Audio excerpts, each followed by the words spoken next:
The largest dominant driver of conflict in the Middle Belt region is committed by Fulani extremists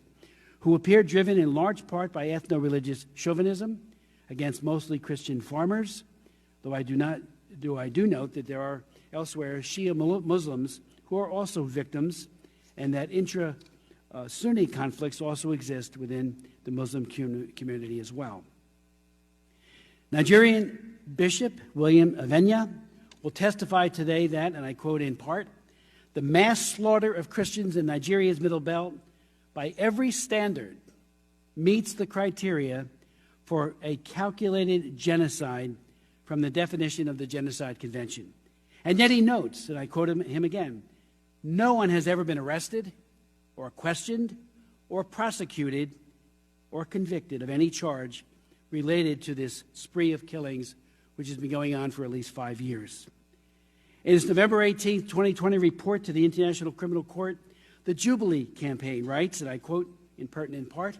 "Violence that has taken place in Nigeria's Middle Belt is spiraling out of control, costing the lives of thousands of civilians and destabilizing the country and region. The violence is often characterized as a, quote, intercommunal conflict between herders and farmers over natural resources. However, the well-worn label is now obsolete due to the increasing asymmetry in attacks, as well as the steadily increasing frequency and organizational planning of Fulani militant attacks against civilian targets." It's worth noting that what separates this situation from that of Boko Haram and the Islamic State, West Africa,